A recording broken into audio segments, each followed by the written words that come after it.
అంచుల్లో కుంచెలా నీదే బొమ్మ గీస్తున్నాయే పువ్వులా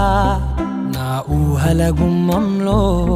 తోరణమవుతూ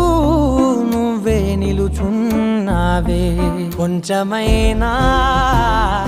ఇష్టమేనా అడుగుతుందే మౌనంగా నా ఊపిరే దూరమున్నా